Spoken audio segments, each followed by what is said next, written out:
Hey, what's up, everyone? My name's Lionel. I'm your host for LT Productions. We are going to be covering the Real Housewives of Atlanta after show. There were some things that I forgot to talk about in my review. So I'm glad that they actually brought it up over here so I can actually give you a few thoughts of what I thought of certain things that I didn't talk about. Um, I'm going to call this a wrap up. But before we do that, please like this video, subscribe if you are new, and leave your comments below. Now let's get into it. Okay. Cynthia, she talked about her new man, Amsterdam. I guess recently, Amsterdam, whom she's calling, he goes by a different name. He's from Amsterdam, and right now she's just keeping that private. It's not something that she's hiding, but she's just trying to secure it and not trying to let anyone play in it. I respect it. He's a Taurus. This is her first Taurus that she's ever have dealt with. Drew does say, Tauruses are loyal, and Drew, you've been loyal to that man in the basement too much. But anyways, we what she loves about Amsterdam is that he is intentional, thoughtful, caring, and all that stuff. Then she started really questioning herself, like, whoa, is this really real or what? As far as him doing the things that she actually wanted him to do. One of her love languages is touch, and he was touching her, but she was feeling awkward about it. And she said that she felt like this is probably trauma from the other relationships that I've been in. At this stage in her life, she says, I don't need a man, but would be cool to have a companion and all that. There's only so many trips her and Noelle can go on, and hey. So as far as that questioning goes, she was saying that, am I deserving of this? Am I enough? But she had to really turn that thing around and just accept what has come into her life. And she believes that what isn't for her would not receive her in the way that Amsterdam is. She says that she's not on social media with him. She doesn't feel like that's a place for a relationship. And that's just how it's going to be. She said, when we're outside, y'all going to see him. So it's not, she has boundaries up. And all I can do is respect that. And what we all should respect, Angela said that she met him. He came to an Atlanta Hawks game. I think Drew wasn't there, and I guess Portia wasn't there, but all the other ladies met him too. She talked about their sex life. Of course, he's younger, so he wants to get it in. Women at that age still want to get it in. And it's interesting scientifically at how people want to remain with people their same age. A lot of times, mentally, men and women are not on the same wavelength. Sexually, they're not on the same wavelength. I'm not saying go get you a 19-year-old. That's not what I'm saying, But it's interesting at how, in a lot of situations, at the same age group, you're just not developed in the same way or able to compliment the other person sometimes, I'm not saying that's for everybody, but it's becoming that way. And I think in many ways they try to make things work and then end up in a divorce or whatever, So congratulations, Cynth. Don't rush into some type of marriage. I think she talked about this before. She said she could get married, but I don't think that that's on her top priority. Now, on to Kelly with these happy endings. This was discussed at the dinner table where they all decided that they were going to gang up on Drew yet again. But anyways, Kelly talks about her happy ending, and Shamia was jumping around like a bunny. Little bunny foo-foo, hunting through the forest, scooping up the field mice and popping them on the head. Sorry, grade school memory. But she was like, "Ooh, I gotta get close. I gotta see what is up with this happy ending." She says that Shamia wants to live vicariously through Kelly about this happy ending because she married happily. Man, okay, okay. But in your song and how you like to display, it looks like you have to be the happy ending person. It seems like it.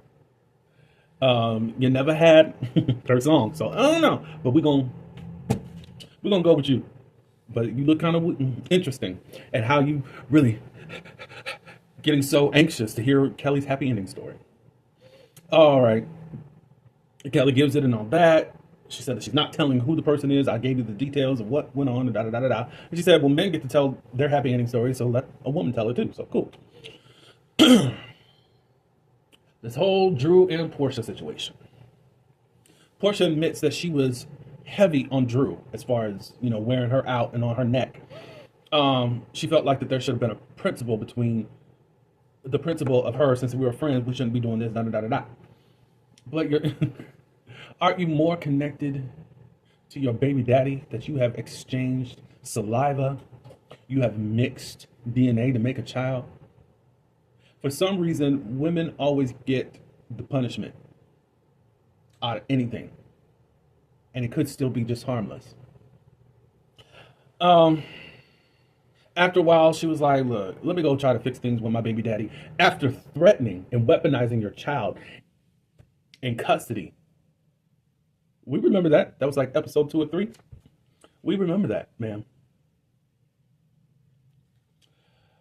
Be careful who you lay down with. Drew saying, what Portia did is totally different from what I did. How would it look if I filmed with Simon? You're talking about someone who's trying to do me dirty right now. And somehow you think that the best way to get back at me is to go meet with someone who does not have a good thought concerning me, which is very true. I mean, you cut off Nene for just hanging out with Simon. You tried to do some underhanded things to Nene when she's trying to get back out there in TV. We remember, or at least I do. Some of y'all forget stuff because that's perfect Portia.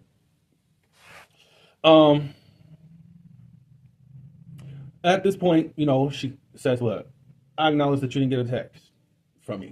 I guess she didn't try every avenue. I guess you're just supposed to chase down perfect, pampered princess Portia to let her know what's going on. And look, she just said, look, you did what you did with Ralph. I did what I did with Dennis. And at this point, cool, whatever. You're going to have to live with what you did. And I'm glad she said that. Even though you let it go, you're going to reap what you sow, man. And maybe that's why you still have not divorced that man. And now you're trying to run away from that dude and not try to appear in court with your divorce. And he was the one that was trying to get away from you. But ICE is now wanting to bring him over to get a divorce. Interesting. Kelly, you are just as whack. She was like, oh, I see that Drew made amends only with Portia. What, you needed your record to be cleared? Shamia didn't really know what to say. What? Still, you have not, in the after show or on the show, have said what your problem is with Drew. You are whack. Portia said, all I needed was acknowledgement. I was just ready to let it go. 13 episodes in, I guess so. Grenada. They talk about this dude with the red tongue. I think Shamia thinks that some of the ladies may have had fun with him. Who knows? They talk about Shamia's luggage. Yeah, her luggage was left someplace. She remembers when she was handing over her luggage and talking to the woman, like, please make sure that my luggage get on the plane. And the assistant or whoever she was arrogant about it and like, yeah, I know. So, okay. So I guess that's why you didn't get your luggage, ma'am. So this Kelly and ex-husband.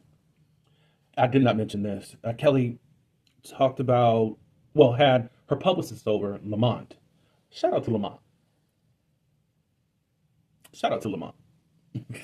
So he ends up calling the ex-husband, like, look, I think you guys should just make things right, da da da da da.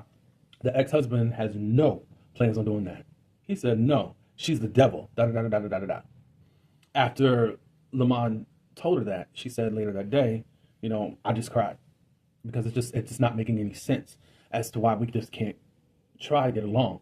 At least be there for the children, because I think he didn't want to see the children and all that stuff. But then you try to make all of these demands on cease and desist of not talking about him. I think also to try to remove the children off the show. You Negro, you don't even see them, and you think you got control because you have mixed your sperm with this lady? That is some trifling crap. I don't know what Kelly saw in this man, but she did say that everything wasn't bad and all that, da da da da da. But whatever. Yeah, but those are the things I wanted to bring up. That I'm glad that they did talk on the after show. Kelly, you still whack. Shamia, you still whack. It's so crazy. It's so crazy. And I'll bring this up again. Roy, you are whack because you can tell people are not holding back. It feels like New York. It feels like New York. Y'all having baseless arguments about nothing. It's not even making sense. There's a difference from these little petty arguments that you see on Salt Lake City and Miami. It's totally different, and it's actually entertaining. But you will come up with a gang up of a person that's done nothing. It's crazy. But y'all keep saying it's a good season to yourselves. Don't tell me that. Anyways, hopefully you enjoyed this wrap up. I appreciate everyone for coming to my channel. Again, stay tuned, stay locked in to what's going on over here. And like this video, subscribe, leave your comments, and until the next one, peace.